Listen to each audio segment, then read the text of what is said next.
uyu munsi ugiye kwiga chapitre nziza cyane ivuga ibintu 10 bigaragaza ko kugira discipline biruta kugira akanyabugabo. Birashoboka ko ikintu dukeneye burya atari akanyabugabo, ahubwo ikintu dukeneye cyane no kugira discipline. Akanyabugabo ni ikintu gihindagurika, ariko discipline ni ikintu kidahindagurika. Birashoboka ko abantu twita cyane ku bidutera akanyabugabo tukibagirwa ko ibanga ry'ubutsinzi, ibanga ryo kuremaremya ari ukugira discipline. Aba mentors benshi birashoboka ko bibanda ku kanyabugabo, ariko muri rusange icyo bakeneye kutwigisha cyane ni uburyo twagira discipline mu bintu ibyo ari byo byose. Akanyabugabo burya ushatse wakita motivation.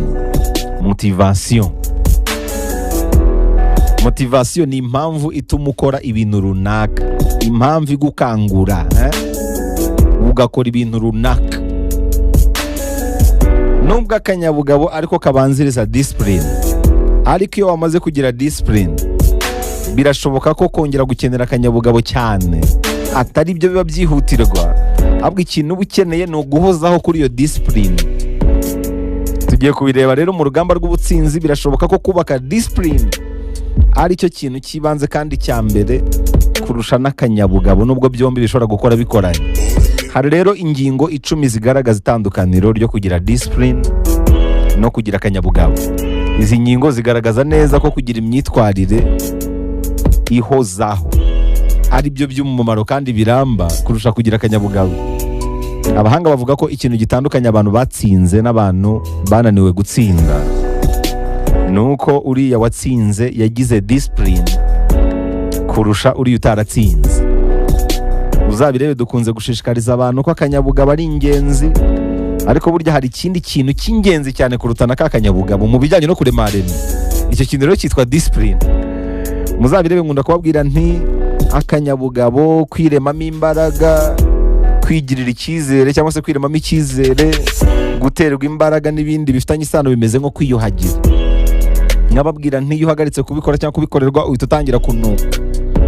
Tugomba guhora twiyuhagira buri munsi kugira ngo tutanuka. Icyo ni ikintu cyitwa akanyabugabo. Ni ibintu byose bigutera imbaraga zo gutangira ikintu runaka.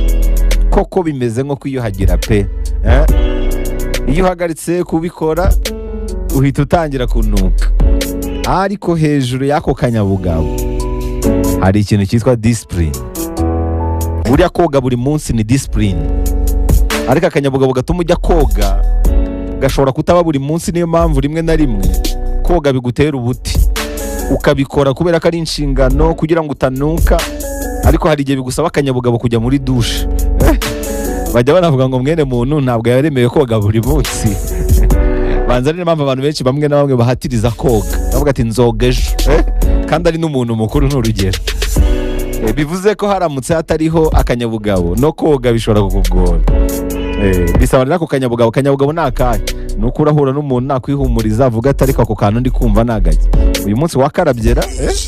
Nawe ubwawe hari igihe utangira kumva ubangamiwe kubera ko utakarabye. Bivuze ko gukaraba bishobora kuba discipline, ariko rimwe na rimwe bigakenera ako kanyabugabo. Noneho hari n'igihe uba udafite akanyabugabo ukoga kubera ko wabigize inshingano. Kubera ko wabigize inshingano uvuga ntabwo wajya ku kazi udakarabye. Koga byabaye discipline, ariko burya mbere yuko biba discipline byabanje gukenera akanyabugabo. Hari igihe rero rimwe na rimwe duhiga umuhigo ntituwuhigure, dushyiraho amahame ntitubashe kuyasoza, ntitubashe kuyakurikiza, bitewe n'uko twiringira akanyabugabo cyane kurusha uko twiringira discipline. Mu kintu cyose washaka gukora uhozaho, mu kintu cyose washaka kubaka, yewe na bino bintu bijyanye n'ububata, hari umuntu ureka nk'ikintu runaka. Urugero akavuga ati ntabwo nzongera kunywa itabi, ntabwo nzongera kunywa inzoga, ntabwo nzongera gukora ibi n'ibi n'ibi. Icyumweru kimwe gusa akaba yabisubiyeho. Ni ukuvuga aba afite akanyabugabo ariko yabuze discipline. Akanyabugabo gatuma afata umugamba agatangira akavuga ati ntangira urugamba rwo kureka ibi. Ariko akanyabugabo kubera ko gasaba guhozaho, ugasanga nyuma y'icyumweru kimwe bise bimunanira. akongera nka nyuma y'ibindi byumweru bibiri yarasubiye kuri bya bindi yari yararetse, arongera yagize akandi kanyabugabo ko kongera gutangira. Uvuga umuntu wiringiye akanyabugabo ahora atangira ariko ntasoze, ntabe umutsinzi. Ariko umuntu wiringiye discipline aba yatangiye kubaka discipline, noneho discipline ikamugeza ku musozo.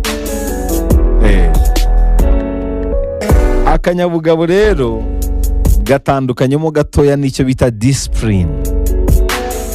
Discipline niyo izikuraho uwo mugogoro wo guhora umuntu atangira, uwo mugogoro wo guhora utangira ucumbika, ibintu byawe ntibigire ahantu bigera. Dukeneye rero discipline kurusha uko tunakeneye akanyabugabo. Reka mpere ku kintu cya mbere kigaragaza yuko discipline ari ikenewe cyane kurusha akanyabugabo. Icya mbere nuko akanyabugabo burya wari uzi ko gashingira ku marangamutima, ariko discipline yo ishingira ku kuri nyako kw'ibintu. Discipline ishingira ku mahame. Discipline ishingira ku mategeko washyiriyeho ubuzima bwawe. Mu gihe akanyabugabo ko ni amarangamutima. Niyo mpamvu amarangamutima ni ibintu by'igihe gitoya. Uyu munsi uba wiyumva neza ukabikora, ariko ejo waba utiyumva neza ntubikore. Akanyabugabo gashobora kuza kakagenda bitewe n'uko umunsi waramutse. Uyu munsi niba wiyumva neza urakora siporo, ariko niba wiyumva nabi ntabwo uyikora. Nuba byatewe n'ukuntu waramutse, wabyukiye muri mood nziza urayikora, ariko ejo nubyukira muri mood mbi ntabwo uzayikora. Bitandukanye na discipline rero. Discipline urayikora mood nziza yaba ihari cyangwa idahari. Discipline ni ukwitoza gukora ikintu kubera ko ugifata nk'inshingano, kabone n'ubwo waba utakiyumvamo uwo munsi, wenda ugakora ibihwanye n'uko imbaraga zawe zingana ako kanya, ariko ukabikora. Mu rugamba rw'ubutsinzi rero niyo mpamvu dukenera discipline kurusha uko twakenera akanyabugabo. Ntabwo tujya mu kazi gukora kuko tukiyumvamo buri munsi, ahubwo rimwe na rimwe abantu bajya mu kazi kubera ko ari inshingano, ariko hari ibindi bintu umuntu akora kubera ko abyiyumvamo kuko afite akanyabugabo kabyo uwo munsi. Buno bushakashatsi rero bugaragaza ko mu rugamba rwo kuremarema birasaba ko abantu bifata nk'inshingano kurusha uko babifata nk'akanyabugabo. Urumva se atari isomo rikomeye? Hanyuma icya kabiri gitandukanya akanyabugabo no kugira discipline nuko akanyabugabo karahindagurika, ariko discipline ihora. Hari iminsi umuntu aba afite imbaraga n'ishyaka ryinshi, indi minsi ntabigire, ariko umuntu ufite discipline akomeza gukora ibyo yiyemeje uko byagenda kose, yaba yiyumvamo imbaraga cyangwa ataziyumvamo arabikora. Hamwe na discipline nta yandi mahitamo uba ufite, uba ugomba kubikora byanze bikunze. Ariko hamwe n'akanyabugabo bisaba ikintu kigushitira kugira ngo ubikore. Icyo ni icya kabiri. Icya gatatu, motivation ituma utangira, ariko discipline ituma urangiza. Ngiri ibanga ritandukanya abatsinze n'abatsinzwe, nuko rimwe na rimwe uwatsinze yiringira discipline, uwatsinzwe akiringira motivation. Ngiri ibanga ritandukanya abakire n'abakene. Abakire bita kuri discipline, abakene tukita kuri motivation. Ngiri ibanga ritandukanya abanyembaraga n'abanyantege nke. Abanyantege nke twiringira motivation, abanyembaraga bakiringira discipline. Niyo mpamvu duhora dutangira ibintu ntitubisoze, duhora duhiga umuhigo ntituwuhigure, ugasanga ibintu byacu buri gihe bihagarariramo hagati. Ibi bintu byombi nubwo byuzuzanya, ariko bifite ahantu bitandukanira, kandi ako kantu bitandukanira niko kageza bamwe ku ntsinzi, abandi bagahagarariramo hagati. Kimwe gituma utangira, ikindi gituma usoza. Ubushakashatsi bugaragaza ko iyo umwaka utangiye, abantu benshi batangirana imihigo, baba bafite motivation. Urugero, kugabanya ibiro, uzajye muri gym umwaka ugitangira, gym ziba zuzuye ku itariki ya mbere n'iya kabiri. Abantu baba bari kwiruka mu muhanda bashaka kugabanya ibiro, baba bafite motivation, baba bafite akanyabugabo, bavuga ati uyu mwaka ugomba kunsiga ibiro mbigabanyije. Iyo umwaka utangiye, abantu nibwo bavuga bati tugomba kwizigama muri uyu mwaka, tugomba kugera kuri ibi n'ibi n'ibi. N'ibindi byose byafasha umuntu guhindura ubuzima, umwaka umuntu atangirana nabyo. Umuntu abashaka guhindura ubuzima aba afite motivation, ariko uzi ubushakashatsi ikintu bugaragaza, nka 90% by'abantu batangiye umwaka bafite imihigo, mu cyumweru cya mbere gusa baba bamaze gucika intege. intege zo gukomeza ya mahame, intege zo kubyuka buri munsi akajya muri siporo ziba zamaze gucika mu cyumweru cya mbere. Uri kumva icyo kintu? Utekereza ko biterwa n'iki? Ni ukuvuga amahame aba yarihaye mu cyumweru cya mbere gusa aba amaze kuyavaho, abo ni 90%. Nuko aba afite akanyabugabo ariko akibagirwa ikintu cyitwa discipline. Discipline rero ahantu itandukanye n'akanyabugabo nuko akanyabugabo gatuma ushobora gukora ibintu byinshi icyarimwe, icyo gihe bikakugonda umugongo bigahita bituma unananirwa. Urugero naguha, umuntu ushaka kubaka discipline n'ushaka kubaka akanyabugabo nko ku bintu bijyanye no kubaka umubiri cyangwa se kugira ubuzima buzira umuze, reka wenda ngo nk'akagero gashingiye cyane nko kuri siporo. Umuntu ushaka kubaka discipline ashobora kuvuga ati njyewe ntabwo nzajya nkora siporo buri saha cyangwa se isaha yose ku munsi, ahubwo nzajya nkora urugendo rw'iminota 30 n'amaguru buri gihe. Ni ukuvuga uwo muntu ashaka kubaka discipline arabizi neza ko najya kuri saha yose buri munsi nyuma y'icyumweru kimwe azahita atangira gucika intege kubera ko azananirwa. Ariko bitewe n'imbaraga z'umubiri we arabizi neza ko ashobora kumara umwaka agenda urugendo rw'iminota 30 n'amaguru buri munsi kandi bikamukundira. Umuntu ushaka kubaka discipline agenda uko imbaraga ze zingana, ibyo ashoboye ariko agahozaho. Ashobora no kugenda gake ariko agahozaho. Ariko umuntu ufite motivation ashobora gukora ibintu byinshi icyarimwe, cyangwa se agakora amasaha menshi ariko nyuma y'icyumweru kimwe agahita acika intege. Iyo rero abantu batangiye umwaka hari igihe aba afite imbaraga, afite iyo motivation, akikarakasa icyumweru kimwe akagozi kagahita gacika.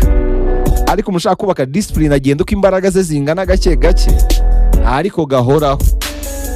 Uwo muntu ashiduka amaze umwaka akora ibyo bintu. Uriya wari ufite motivation watangiye akora ibintu bihambaye bigahita bimunanira. Wari uzi ko no gutangira business no gutangira ibintu byo kuremaremya abantu bakora iryo kosa. Umuntu ashobora gutangiza ikintu gihambaye akagitangiza amafaranga menshi, ariko nyuma y'icyumweru kimwe kigahita gitangira gufailinga, kigahita gitangira kujya hasi. Ariko undi witangiriye ku tuntu duto duto gahoro ahoza yubaka discipline, ugasanga umwaka urashize abyubaka kandi bikagenda bizamuka gahoro. Nuba 90% mu cyumweru cya mbere abantu bamaze gucika intege mu mwaka, ubwo haba hasigaye 10%.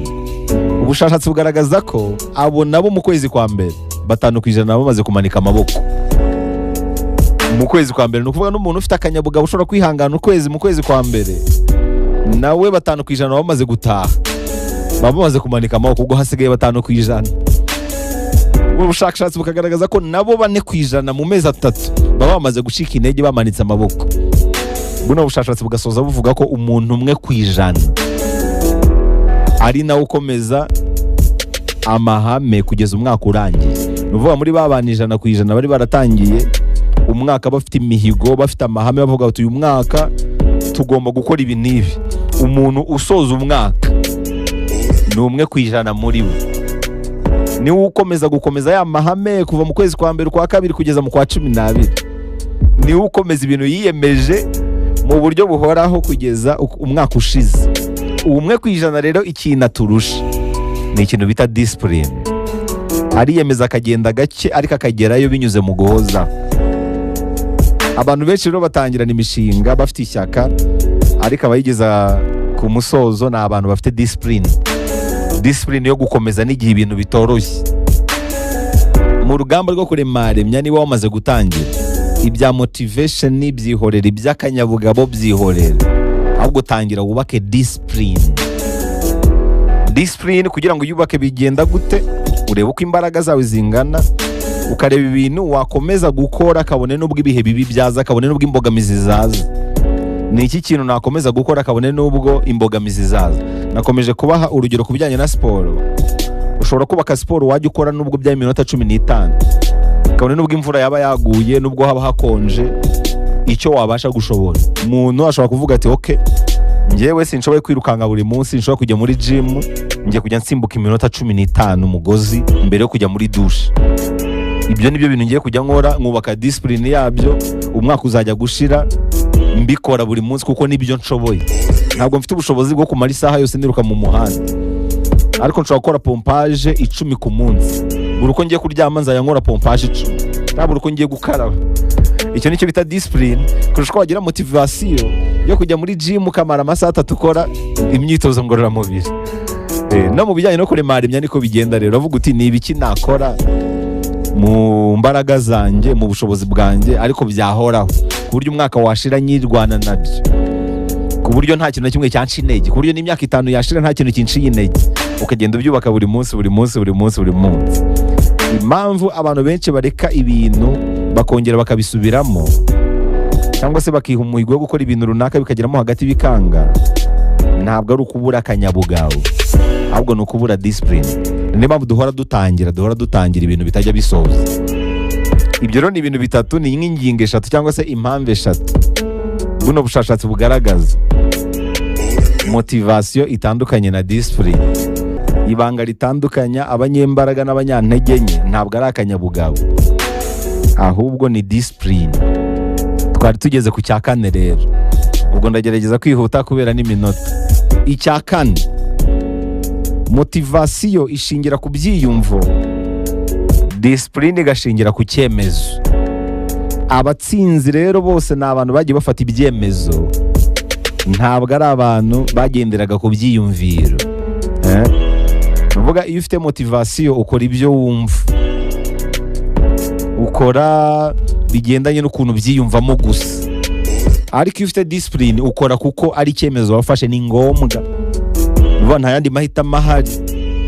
Iyo ufite discipline akora kuko yabihisemo, azi n'impamvu abikora. Niyo mpamvu kugira ngo ube umutsinzi, kugira ngo ukabye inzozi, bisaba discipline kurusha n'akanyabugabo. Icya 5, discipline itanga umusaruro uhoraho, mu gihe motivation itanga umusaruro w'ibice bice, ni umusaruro uhindagurika. Gukora utuntu duke buri munsi bifite gahunda bitanga umusaruro uruta gukora byinshi rimwe na rimwe bitewe n'uko umuntu abyiyumvisha. Uri kumva ko kantu? Nuba akanyabugabo gatandukanye no guhozaho. Gukora utuntu duke kuri gahunda ihoraho bitanga umusaruro uruta gukora byinshi rimwe na rimwe bitewe n'uko gusa wabikoze hagendewe kuko ubyiyumvamo cyangwa se kuko ubyumva. Niyo mpamvu discipline iruta akanyabugabo. Icya 6, motivation ishobora guterwa n'ibintu byo hanze, ariko discipline ya mbere burya iva imbere muri wowe. Discipline ni ibintu wubaka uturutse imbere, mu gihe motivation ari ibintu rimwe na rimwe bikuzaho biturutse hanze. Niyo mpamvu kimwe gishobora kuramba ikindi ntikirambe. Ushobora kumva amagambo yahindura ubuzima, akanyabugabo kakaba karaje ejo gatangira, ariko ukimara gutangira hita wubaka discipline. Kubera ko gutangira gusa ntabwo bihagije. Ushobora gutangira ariko ejo bundi ukabucitsa intege.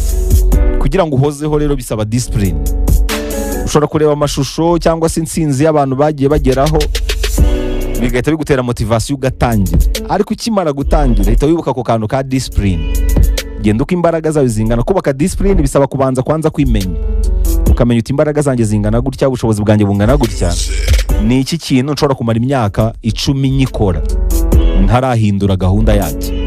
Nshobora kwinjiza nyine mu buzima bwanjye ku buryo n'imyaka 10 yashira ntaragihindura. Utangire kucyubaka gutyo, ugendere ku mbaraga zawe.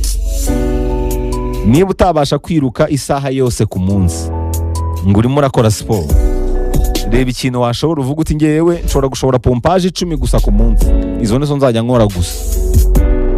Izo zo nazikora n'imyaka 10 gashira. Uziko imyaka 10 ishobora kuzajya kugera ukora pompaje 100, kubera ko wagiye ubyubaka gahoro gahoro mu bushobozi bwawe. Ariko motivation ishobora gutuma noneho ukora pompaje 100, ariko nyuma y'icyumweru kimwe ugahita uhagarara ukwezi kose utarongera gukora izindi. Nicyo kibi cya motivation. Discipline yubakwa n'imyitozo no gukomeza kubahiriza iyo gahunda. Niyo mpamvu ugomba gusetinga ibintu cyangwa se amahame wabasha gushobora, ku buryo wayakora n'umwaka ugashira buri munsi nta kintu na kimwe urahindura. Icya 7, discipline ikurinda gucika intege, ariko motivation ntabwo ikurinda gucika intege. Uzarebe ihuye n'ibibazo, motivation ishobora guhita igabanuka.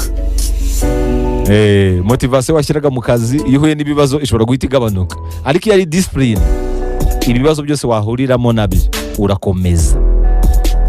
disipurine rero niyo igufasha gukomeza urugendo nubwo ibintu bitagenda uko wabitekerezaga. Ntabwo ari motivasiyo rero. Icya munani, disipurine yubaka icyizere kurusha motivasiyo.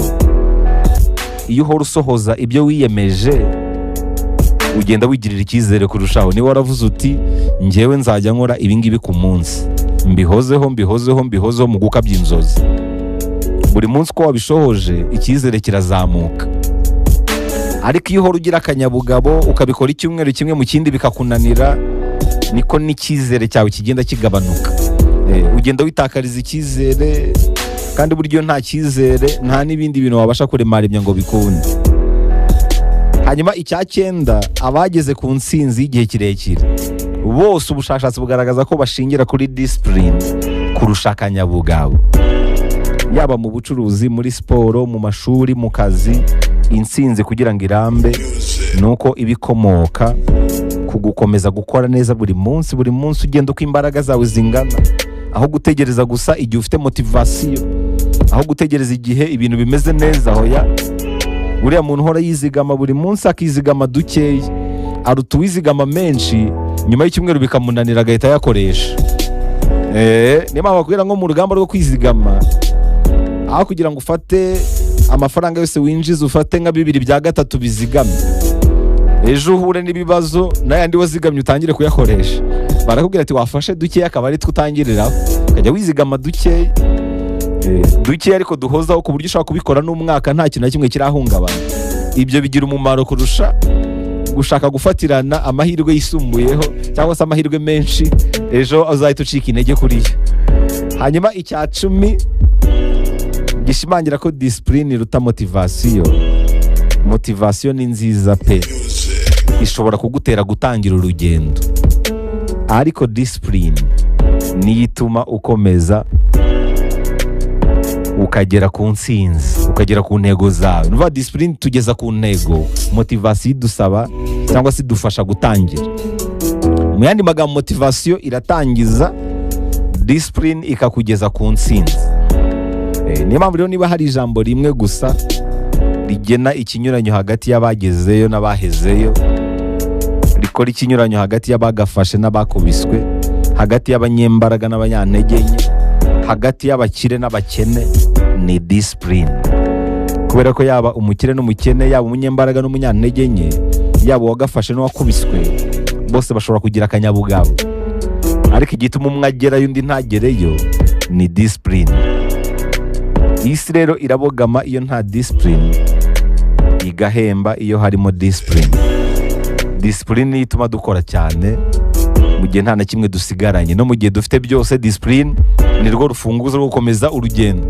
Nuba disipurine ni bya bintu ukora ibisubizo byaba byabonetse cyangwa bitabonetse, ni bya bintu wubaka ukaba wakomeza kubikora kabone nubwo ibihe byaba ari byiza cyangwa ari bibi. Ariko motivasiyo, mu bihe byiza nibwo ukora, mu bihe bibi ntabwo ukora. Niyo mpamvu imitego yose n'ibigeragezo byose, iyo ufite disipurine burya wabitsinda.